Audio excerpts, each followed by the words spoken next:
Nunca en la historia se ha dado tanto impulso al debate público sobre sexo. Aquí está la verdadera respuesta a un problema cada vez mayor de conducta sexual ilícita. Los jóvenes necesitan esta información vital. El sexo ya no es un tema secreto en el mundo occidental. La sociedad ahora vierte un torrente de discusiones sobre sexo que amenazan con sumergir lo que queda de la moral de nuestras naciones. A principios de este siglo, ningún periódico o revista se habría atrevido a publicar un artículo que tratara abiertamente el tema prohibido del sexo. Era tabú. El sexo era lujuria, malo, desagradable. La gente buena nunca lo mencionaba, era vergonzoso. Las madres nunca instruían a sus hijas. Habría sido demasiado vergonzoso, y también habría sido imposible.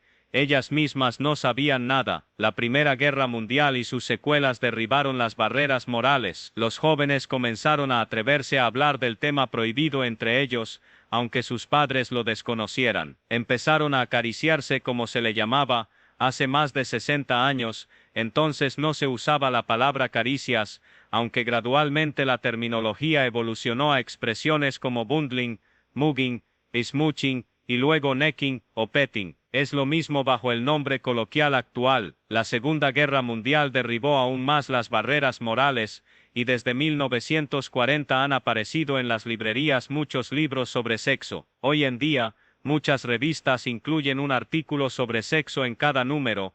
Se venden revistas en los kioscos. Aunque parezca extraño, hoy en día, hay más ignorancia real sobre el sexo que nunca. Los humanos tendemos a oscilar entre extremos opuestos como péndulos. Desde la era del silencio, la falsa modestia, se ha llegado al extremo de la discusión universal sin rubor, pero aun con total ignorancia del verdadero propósito y el uso correcto del sexo. En consecuencia, se difunde desinformación peligrosa y se ejerce una influencia diabólica que hoy está derrumbando los cimientos mismos de una vida familiar feliz. Al igual que los antiguos, este mundo moderno se niega a retener a Dios en su conocimiento, ignora la verdad fundamental de que fue Dios quien nos creó hombre y mujer, fue Dios quien creó el sexo, y que Dios lo diseñó para un propósito maravilloso, y un uso que produce una felicidad ilimitada. La sociedad ahora ve el tema biológicamente y puramente por motivos de satisfacciones físicas egoístas. Al hacerlo, conduce a las personas en la dirección diametralmente opuesta de la maravillosa y verdaderamente satisfactoria felicidad que el sexo fue diseñado para brindar. Ningún biólogo, ningún psiquiatra, ningún doctor en medicina, ni ninguna otra persona con formación puramente física y materialista, está capacitado para comprender y enseñar inteligentemente las verdades sobre el sexo,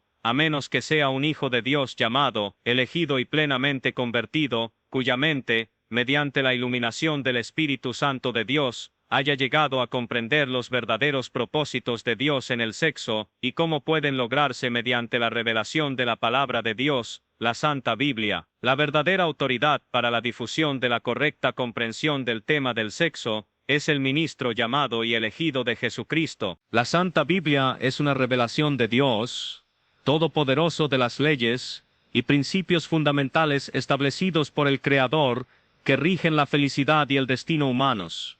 Una revelación de conocimiento esencial para nuestro bienestar que los hombres no pueden adquirir de ninguna otra manera. Revela el propósito de la vida y las leyes que la rigen. El sexo implica un principio espiritual que regula gran parte de la felicidad humana. Las consideraciones físicas no pueden entenderse sin él. Revela el propósito del sexo, las leyes básicas que lo rigen y que afectan la felicidad humana, y proporciona el único enfoque correcto para profundizar en el conocimiento sobre los temas que Dios ha dejado para que los hombres los adquieran. Pero la perspectiva carnal siempre se basa en el interés egoísta, la gratificación sensual, la codicia o la vanidad. Este es el principio espiritual que se opone directamente a la ley de Dios. La ley de Dios es el principio del amor y la obediencia a Dios, quien es amor. Esta ley es un estilo de vida que conduce a la felicidad, la paz, una vida interesante, abundante, productiva y gozosa, y a la vida eterna. La perspectiva carnal busca obtener estos resultados deseados, y luego la mente carnal se pregunta por qué está descontenta e infeliz, llena de miedos, sufrimientos y frustraciones. En otras palabras, buscar la autogratificación, basándose únicamente en las ciencias y actitudes físicas, constituye todo el ámbito del pensamiento de la sociedad. Ahora bien, no me malinterpreten, no descarto consideraciones biológicas, psicológicas, ni de ningún otro tipo puramente físico. Forman una parte vital y fundamental para comprender adecuadamente la relación sexual, pero el sexo implica un principio espiritual que regula gran parte de la felicidad humana. Es un principio o ley espiritual asociado con factores y acciones físicas, y las consideraciones físicas en materia de sexo no pueden comprenderse de forma que aporten la verdadera felicidad que Dios dispuso y permitió, a menos que se consideren en asociación con la ley espiritual que lo rige y se vean desde su perspectiva. El conocimiento biológico y psicológico completo, que es físico, es necesario, pero junto con la ley espiritual, y comprendido por ella. El tema del sexo es tan importante en la vida espiritual de los seres humanos que Dios creó, que uno de los 10 principios de la ley espiritual se dedica exclusivamente a él. Toda la ley de Dios es el principio del amor, y el amor se dirige a Dios y al prójimo, mientras que su opuesto, la lujuria o la codicia, se dirige a uno mismo. Esta gran ley, el principio espiritual de la vida, se subdivide en 10 principios generales. Cada uno de los 10 mandamientos es en realidad un principio espiritual general de vida. Uno de estos 10 principios básicos de una vida feliz es no cometerás adulterio, versión autorizada. Jesús exaltó esta ley, mostrando que incluso un mal pensamiento en la mente de un hombre hacia una mujer viola este principio. También lo hacen actos como la fornicación,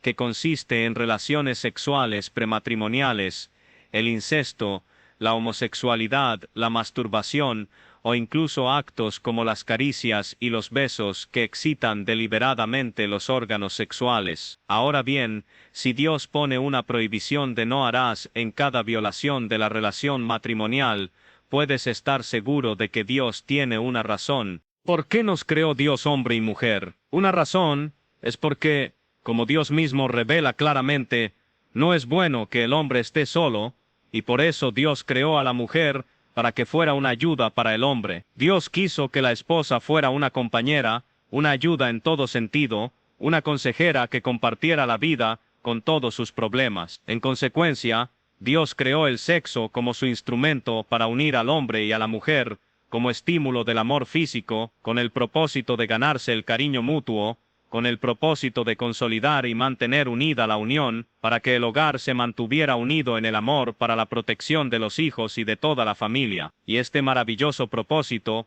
es tan grande en el orden divino como el propósito de la reproducción. Dios quiso que el sexo fuera la fuente del amor entre esposos. Esta relación, aunque física por naturaleza, es espiritual en principio, y es tan sagrada que su violación a través de la lujuria se convierte en uno de los 10 grandes pecados. ¿Por qué es el adulterio un pecado tan colosal, inmundo y abominable? Sí, ¿por qué? Escuchen, lean esto con atención, no lo olviden nunca. El adulterio, la fornicación y cualquiera de los pecados asociados que violan este principio, son abominaciones inmundas solo porque violan una relación que Dios mismo hizo tan santa, pura, limpia, buena y justa. Permítanme decirlo de otra manera, el uso del sexo como expresión de amor en el matrimonio no priva a ninguna de las partes de la satisfacción física placentera, sino que por el contrario, aumenta considerablemente esa satisfacción, porque el éxtasis espiritual del amor se suma a las voluptuosas sensaciones físicas para producir deleites inefables, con la certeza de la plena aprobación y la inmensa bendición de Dios. Jesús dijo con razón, hay más dicha en dar que en recibir. No dijo que recibir sea una maldición. De hecho, insinuó que hay bendición en recibir,